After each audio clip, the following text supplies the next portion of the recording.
maanta oo ay bishu tahay 18 bishii sagaalaad 2021 waxaa halkan inooga furmi doona oo wasiir ku-xigeenku si rasmi ah inoogu furi doona tartan aqooneed dhex maraya ardayda dugsiyada dhexe ee magaalada Berbera sidaa ogeed waxaynu ka qayb qaadan doonaa furitaanka oo inoo furaya wasiir ku-xigeenka wasaaradda waxbarashadu xafladan qiimaha iyo milgaha gaarka leh ugu horeyn wasiir ku-xigeenka wasaaradda waxbarashada Cabdixakiin Siciid Bustaale xogayaha barasaabka Nuux Maxamed maayir ku-xigeenka madaxda kale ee ka socota wasaaradda waxbarashada agaasimaha waaxda daryeelka gudoomiyaha waxbarashada gobolka Saaxil Maxamed Caynaashe dhammaan madaxda iyo marti sharafta kale ardayda qiimaha badan ee ka soo qayb gashay tiimka hawlwadeennada ee wasaaradda waxbarashada ka socda dhammaantiin maamulayaasha waxaan idinku salaamayaa salaanta islaamka assalaamu calaykum waraxmatullaahi wabarakaatu bacda salaan maanta waxaanu u fadhinaa ama aynu u wanqalaynaa xafladda furitaanka kadis aqooneedka waxbarashada oo wasaaradda waxbarashadu heer qaran ay ka waday gobolada ma aha gobolkii ugu horeeyay ee laga qabto mana aha gobolkii ugu dambeeyay ee laga qaban doono haddii Ilaahay idmo hore wasaaradda waxbarashadu gobolada uga soo qabatay gobolka Saaxil ah goboladii uu ka mid yahay waxaan u mahad celinayaa ugu horeyn gudoomiyaha waxbarashada gobolka Saaxil Maxamed Caynaashe oo runtii intii aanu gobolka ku sugnayn ilaa intaanu soo galaynay aan naga fadhiisan iyo sidii dirinadu noo soo dhaweeyay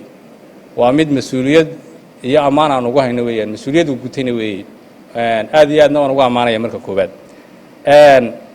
tartanku waxa uu daaran yahay ugu horeyn isdhexgalka ardayda iyo kor u qaadistooda aqoonta ha fikirka ah iyadoo ardaydii lagala dagaalamayo balwadihii iyadoo ardaydii lagala dagaalamayo tahriibkii iyadoo ardaydii lagala dagaalamayo qabyaaladii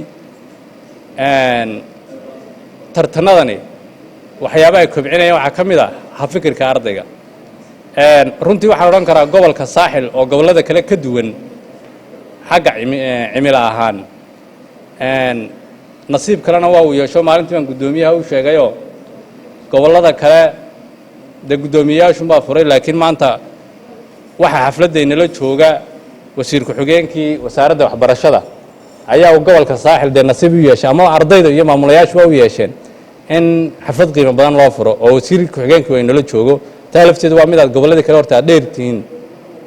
taana ogaada ardayda maanta waan la sheekaystayo runtii de joogo aad u kulul caqabada kaliya inta badan ardayda haysata waxa weeyaan cabitaanka biyaha gobolka intii dadka ku cusub baa garanayee waxa loo haraadayaa saacad ama waa daqiiqad bay ardaydu u haraadayaan runtii dawladda hoose aad bay ugu mahadsan yihiin iyo wasaaradda waxbarashada ee gobolku waxaa la ii sheegay in qaboojiyaal iskuullada qaar la geeyey oo ardaydu qaboojiyaasha ay ka cabaan balse iskuulka arday maxaa Siciid Daawi soo ma ha ay ka xumaadeen wuxuu yiri sidii ay nooga xumaadeen de wali waxa ma cabno runtii horta aad baa uga naxay subaxun bal cabaabel inta aanay kululaan haday mar kululaadaan biyo la cabi kari maayo marka bal taa gobolka iyo dawladda hoose inay ka hawl galaan oo qalabkii haddii mar loo soo iibiyo haddii ay ka xumaadaan loo dayactiro. waxaynu uga mahad celinaynaa rabbi subxaanahu wa tacaala nimcooyinka faraha badan ee alla uu inagu galaday ayaynu uga mahad celinaynaa. taa beddelkeedana waxaynu weydiisanaynaa inuu alla inoo barakeeyo oo inoo ballaadhiyo nimcooyinka aynu siiyey. intaa mahadnaqaa kadib waxaan marka ugu horeysa soo dhoweynayaa wafdiga heer qaran ee uu hogaaminayo wasiir ku-xigeenka wasaaradda waxbarashada cabdixakiin siciid iyo agaasimo waaxeedada la socda howlwadeennada kale ku heliya. waxaan leeyahay kusoo dhowaada gobolka saaxil. waxaa kaloo runtii halkan inagala soo qayb galay oon iyagana runtii xusaya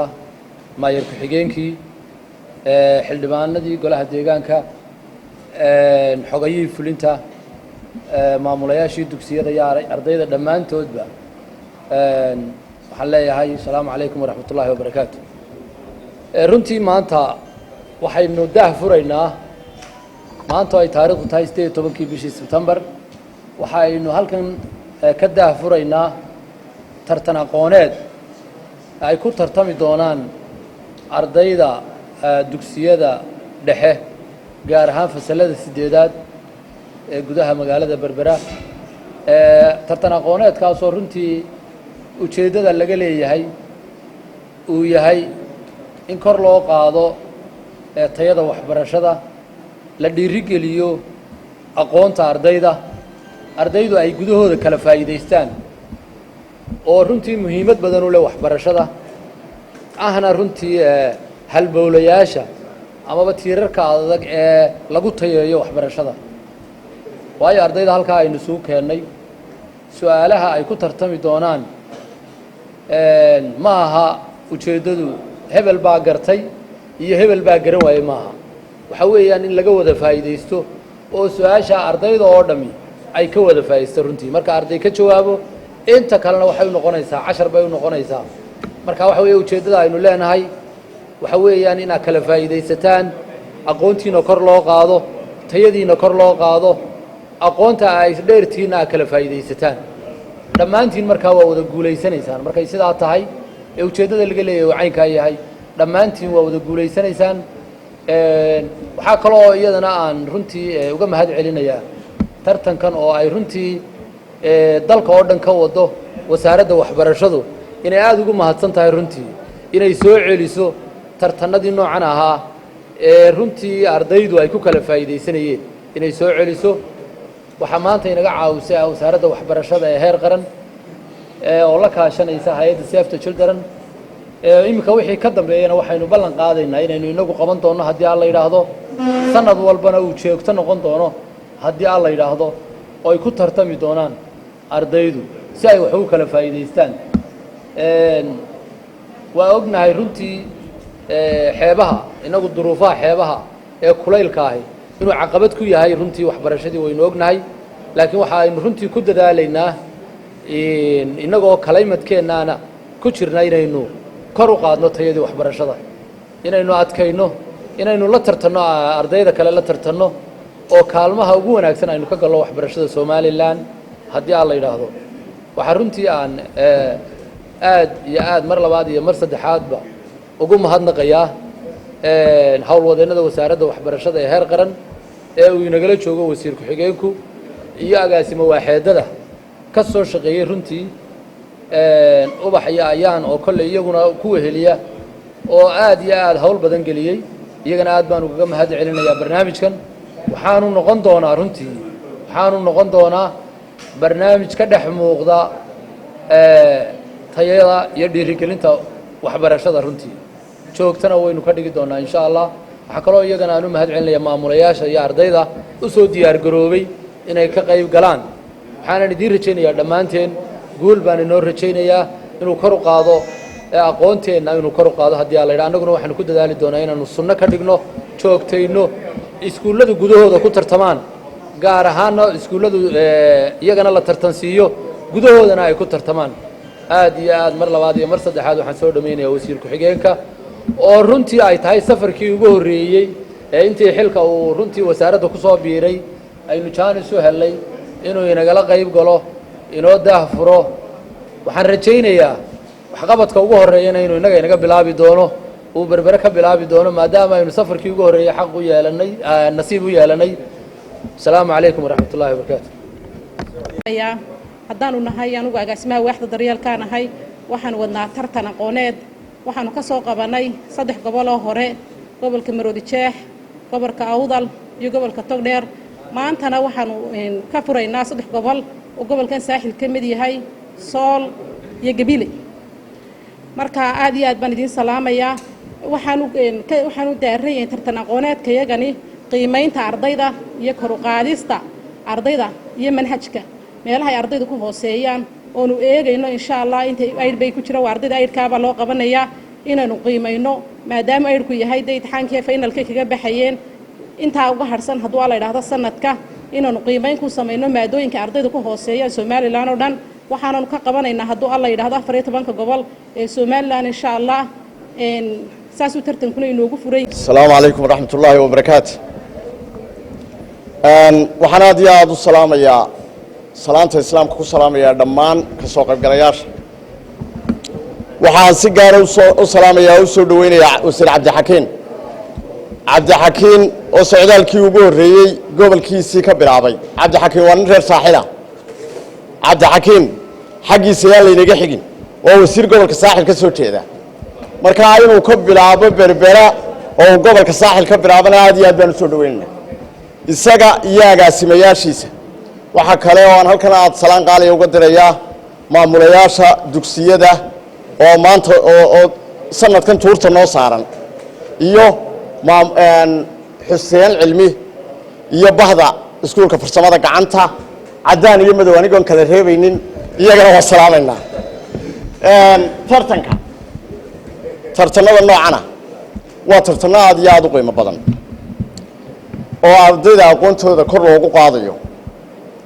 annagu berigayagii de magaalooyinka baan u tartan tagi jiray iskuuladaan la tartami jiray ilaahay u naxariistay xaaji cabdi bursadana waana berber taagnaa maanta kulli dawladda hoose waydii diyaar waydii berber taaganta ardayda aad baa loo berber taagan waxaan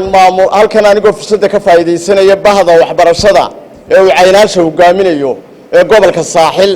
waxaan aad iyo aad tahniyad iyo ammaan iyo galgacal aan la soo koobi karin aan halkan uga dirayaa dhammaan gobolka Saaxil darajadii ay ka soo hooyeen imtixaankii shahaadiga ahaa iyadoo imtixaanka shahaadiga eedii 63 aynu qaadanay 42 gobolka Saaxil eedii kalena aynu qaadanay 290 waxaan leenahay laga afriyo laga ma afqaado waxaan leeyahay gobolkayga Saaxil aan ku dhaato halka ka noqonina inaynu kor uga soconno mooyaane dub uga noqon mayno insha Allah maayar Cabdishakuur iyo maayar ku-xigeenka iyo dhammaan xubnaha golaha deegaanka iyo dawladda hoose iyo gobolka Saaxil hogaanka gobolka Saaxil waxay idila berber taagan yihiin dhiirigelin biyaha iskuulka Cali Cigeel la sheegayna waa talaaba laga qaadayo ciidanka Ilaahay waxa kale oo wadnaa imika eesiyaan wadnaa inaynaan dub uga dhicin had iyo jeeraale wasaaradda had iyo jeeraale waxaynu dub uga dhacnaa furitaanka iskuulka annagu qaybteedaan qaadanayna waxaan teergaraynaa inaynu bisha 7 iskuulka furanno oo 3 bilood ee kuleylka aynu dub uga habsaanaa aanay dub uga dhicin hawshaasa gacanta lagu hayaa ciidanka allana waynu ku guuleysan doonaa waxaan doonaynaa sanadka soo socda aynu furanno iskuulka bisha 7 talagalkaygu saas u yahay oo ardaygu meel qabo oo wax ku akhrisan karo oo helaabaan doonaynaa ciidanka Ilaahay Cabdishakuur iyo dhammaan golaha deegaanka iyo dawladda hoose iyo gobolka oo aad iyo aad idii berber taagan baa jooga bahda waxbarashada waxaanu nahay gacantiina midig idin dhigi mayno ilaa iyo aynu halkeenu doonaynaa aynu gaadhno ardaydana waxaan leeyahay anigu wankan gali joobari baan tuuga galaa dabadeedna waan ooyay waxay aamusiyaba wallaahi waxay aamusiyaba imika idinka ka dhacaasadu yeelaa imika dareenkiina soo jeediya soo jeediya oo waxa weeye maanta waxbarasho la isugu faanaya waxa maalin dhow dhici doonto maxaa taqaanaa waxbarasho inuu digriigu waxba tiri waayaba ayaa maalin dhow soo socota oo master iyo PhD waxaan ahayn aan la eegin shahaado dugsi sarana aan laguba shaqo tagin waxaan leeyahay gobolkeennana waa loo soo jeedaa magaaladeennana caalamka isugu imanaya insha Allah kuwii ka faa'iideysan lahaa weydika diyaar garooba oo isu diyaariya assalaamu calaykum bismillaahir rahmaanir rahiim aad iyo aad baan ugu farxay in xafladan tartanka dugsiyada saaxiil halkan la isugu keeno gaar ahaan Berbera waxaan ku soo dhaweynayaa kulley oo nasiib wanaagsan u yeeshay wasiir ku-xigeenka waxbarashada oo cusub iyo agaasimayaasha la socda halkan inala jooga anu wasaaradda waxbarashada oo dhan awowbaan u ahay waa ka warhaysaan malaade waxbaa ka maqasheen idin waa yaryartihiin kuwan awowga oo ahay baa tihiin idinku qoladan wasaaradda ka socotana adeer baan u ahay qaarna aabbaaban u noqonayaa markaa waxa weeyi tartankaasi waa cashar laydiin dhigayo kale iskuulladaa ku soo wada baxaya waa lagu kala badinayaa qolada ku dhacday ay isku qaadanina dee gobolkii ka dhacdeen qolada ugu sarraysana ay isku qaadanina inay idinku tacliintii dhammayseen oo dee ka wada sarraysaan waxa weeyi waa sidii aqoonta waxbarashada loo barbaarin lahaa loo ballaadhin lahaa tartanku waa sida imtixaanka oo kale ha nexnexina ardaydaa dambaan u sheegayaa markaad tartamaysaan ha nexina idinkoo dhiiran oo soo jeeda dee iska celiya iskuulka idinka soo horjeeda annana waa idinka horhayn doonaa saynu guulaystu jecelayahay si nidaamkaas kuga aadaysaan waxa weeyaan binasiib baa iskuga aadaysaan waraaqahan waxaa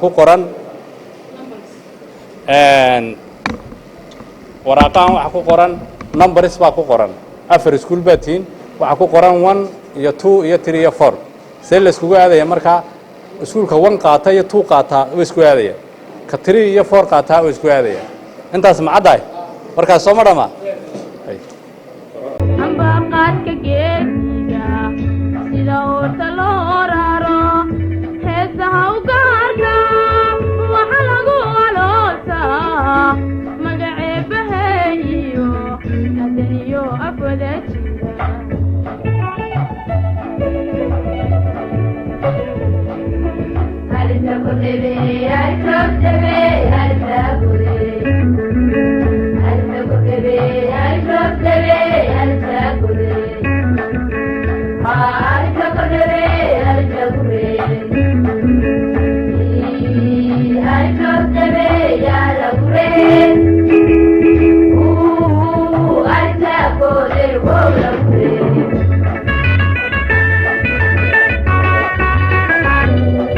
baktiyaal nasiibkii ama isku aadkii si feer u dhacay qof maamulo kasta lambar buu qaatay sida iskugu aadeen haddaba ay noo sheego iskuulka cumar torrey iyo xasan cali cawaale ayaa isku aaday labadaa iskuul waa isla tartami doonaan hadduu ilaahay idhaahdo waxaa kaloo iyaguna isla tartami doona oo dhinacayga bidix taagan iskuulka siciid daawud iyo imaamu shaafici iyaguna waa isla tartami doonaan hadduu ilaahay idhaahdo dhammaan waxaan soo dhawaynaynaa tartankan dhex maraya dugsiyada run ahaantii tartanku waa dhiirigelin ardayeed waa karuqaad waxbarasho waa isdhexgal bulsho run ahaantii aad iyo aad baan u soo dhawaynaynaa sanado horoo badan waanu ku taamaynay oo qabta waanu nidhi laakiinse uu noo suurageli waayey dhinacaanu kaga hagaagi lahayn maanta hadday wasaaradda iyadoo wadda ay noo keentay aad iyo aad baan ugu mahadnaqayaa waxaa kaloo jirta waan ka codsan lahayn in la joogteeyo tartankaa la joogteeyo sanad kastaba si loogu xisaabtamo na loo qabto waxaa kaloo wasaaradda aan yaro dareensin lahaa tartankan maadaama la qabanayo inaanay ka faa'iidaysan ardayda su-aalaha la weydiinayo 10 iyo 10 kuba ee iskuullada oo dhan ay ka faa'iidaystaanoo aakhirtu fasalkaa 8aad tarabuun uu ka ahaado ardaydu si daahfurnaana ay uga soo qayb galaan intii su-aalaha la weydiinayey labada gruub laga soo dhex saaro oo gooni gooni loo fadhiisiyo laakiinse mujtamacii kale ee iskuulka ahaa si uu u dhugto uu dareen xiisa la u lahaado ay ka soo qayb galaan sidaana horta waxa maanta inala jooga wasiirkii wasaaraddu ma leh goob ardaydu ay kaga soo wada qayb gasho ama hoolan wasiirka waxaan ka codsan lahayn annagoo ah maamulayaasha gobolka saaxiil hool dhammaantayo qaada in loo sameeyo maanta waa marti baan nahay library-ga ardayduna way iska howlo badan tahay library-gu qaadi kara maayo oo bay jijibin karaan ma howlo kale keeni karaan marka meel ay leedahay oo tartanada noocaas oo kale ay ka qayb galaan in wasaaraddu ay diyaariso gobolka ay u diyaariso dhammaan marti sharafta ugu horeeya wasiir ku-xigeenka waxbarashada iyo madaxda kale agaasimayaasha la socda kulligiin waxaan idinku soo dhaweynaynaa degmada runtii aad baan ugu faraxsanahay inaan maanta ka soo qayb galo tartankan aqooneed oo loo qabanayo dhaliinteennii iskuullada dhexe runtii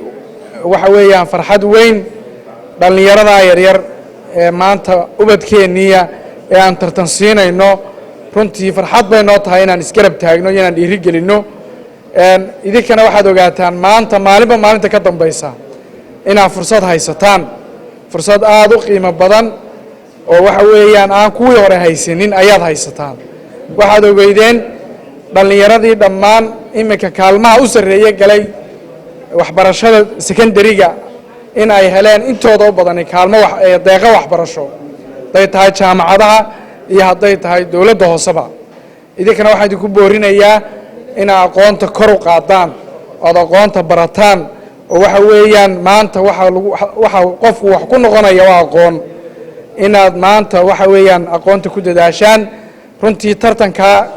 inoo bilaabmaya berri toolena aad si fiican uga qayb gashaan oo qurux badan iminka waad ogaateen iskuul weliba iskuulku ku aadan yahay tartankaana waxaan rajaynayaa inuu sii socon doono dhammaan gobolkeenna uu gaari doono oo maaragtay oo degmada kale degma doorashadeenna kale sheekh iyo iskuullada kale gobolku ka kooban yahay inay maaragtay ay tartamadaasi ka sii socon doonaan runtii aad iyo aad baan ugu faraxsanahay mar labaad iyo mar saddexaad waxaanan idiin rajaynayaa guul dhallinyarada iyo maamulayaashaba waxaan leeyahay maanta waxa ugu muhiimsanaynu haysanno waxa weeyaan inaynu ubadkeenna se wax u baran lahaayeen aynu ku dadaalno innagoo iskaashanayna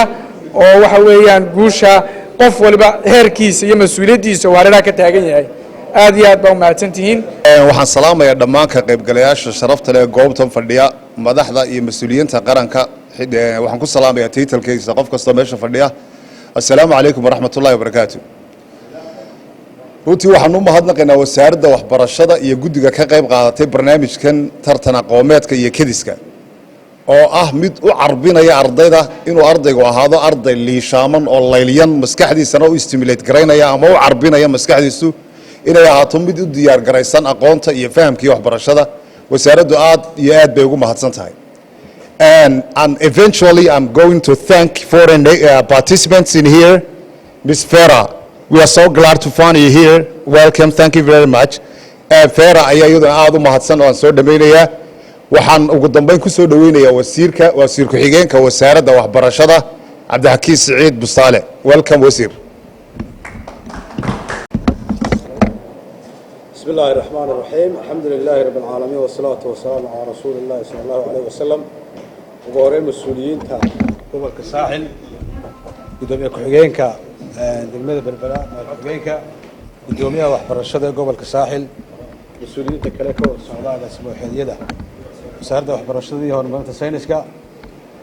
مسؤولين تكل الدول ما موليش تكسيرة قوب تتنفردية أرديدا كو قيمها بدن له عملنا أو كلون halkan jooga ee diyaarka u ah inay nala dhageystaan barnaamijka loo wado dhamaantii waxaad ku salaamaya salaanta islaamka assalaamu calaykum waraxmatullahi wabarakaatu runtii sharaf weyn bay tahay inaan maanta halkan idinkala qayb galo goobjoogeedii ka ahaado barnaamijkan kadis ee wasaaradda waxbarashada iyo saynisku ay ka wado dalka taasi oo loogu talagalay kor u qaadista iyo isdhexgalka ardayda kala duwan ee gobollada dalka iyadoo laga soo bilaabay gobol gobol taasina ku xigi doonto in ardaydu gobolka ay ka tirsan yihiin iyo gobollada kaleba isku gudbi karaan runtii wasaaradda waxbarashadu iyadoo ka duulaysa kor u qaadista fahamka ardayda iyo in la joogteeyo oo la daba taagnaado wixii ay barteen inay ummadda u sheegi karaan in si bobliga ay u doodi karaan tartanada noocan oo kale waxay dhiirigelinayaan cilmiga ay barteen inay wadaagaan oo ay ardaydu ku dhex tartamaan wasaaraddu iyadoo ka duulaysa daryeelidda iyo fahamka ardayda waxaa jirta waax dhan oo lagu talagalay daryeelka waxbarashada ama waxda daryeelka oo inagala socota agaasimo waaxeedka waaxda ayaana maree waxaan ku hambalyaynayaa dadaalka ay wadaan waxaan ku hambalyaynayaa safarka joogtada ah iyo warwarka ay u qabaan inay ardaydii daba taagnaadaan iyagoo kala dagaalamaya inay ilaawaan waxbarashada ay qaateen iyagoo kala dagaalamaya isla markaana daryeelaya sidii ardaydaasi ay u noqon lahayn arday bedqaba waxaynu ognahay in waddankeena ay ku soo kordheen arrimihii mukhaadaraadku kuwaasoo dhallinyaro fara badan oo reer somalilan ah ay saameyn ku yeesheen dad badan oo arday ahana ay waxbarashadii ka tegeen wasaaraddu doorka iyadoo qaadanaysa waxay awoodda saartay inay ka daba tagto ardaydii ay ka warhayso goob kastoo ay jooga hadday iskuullada dawliga noqoto iyo hadday iskuullada barefadkaba noqotoba wasaaraddu iyadoo ka duulaysa baahida qaranka ugu qabo in ardayda wax la baro isla markaasna uu jideeyey dastuurka somalilan jamhuuriyadda somalilan in muwaadiniintu ay xaq u leeyihin inay wax bartaan waxay wadaa barnaamijyo fara badan oo ay gobollada dalka ka wado waxay wadaa kor u qaadista cilmiga waxbarashada horumarinta waxbarashada iyadoo dhistay dhammaan isku dawayaasha gobollada iyo guddiyada horumarinada gobollada oo lagu dhiirigeliyey inay wax kastoo baahidooda ah ay u soo gudbiyaan wasaaradda si loogala qayb qaato xalla loogu gaadho sidii ay waxbarashada muwaadiniinta ardayda ay u heli lahaayeen halkan fariintuu inaga soo dhiibay walaalkeen maamule waxaanu diyaar u nahay wixii aanu ka qabanayno inay maamul ahaan gobolku noo soo gudbiyaan annaguna waajibkayga aan ka gudanno barnaamijka kadis mar labaad baan hambalyaynaya soo dhaweynayaa ardayda waxaan u rajaynayaa mustaqbal wanaagsan waxaan leeyahay guushu waxay ku jirtaa cilmiga aad barateen ood hore u sii wadaan maamulayaasha iskuulladana waxaan ku dhiirigelinaynaa inay ardayda gacanta ku hayaan ay baraan cilmiga wadaniyadda oo ay wadaniyadooda muwaadinnimo ay sare ugu qaadaan iyagoo ka faa'iidaysanaya marxaladaha ay haystaan ee waxbarasho nasiib fiican baad hesheen waxaad haysataan maamulayaal iyo arday iyo goobo ku habboon oo wax lagu baran karo barnaamijkuna waa inoo furan yahay aad iyo aad baad mahadsantihiin asalaamu calaykum waraxmat ullahi wabarakatu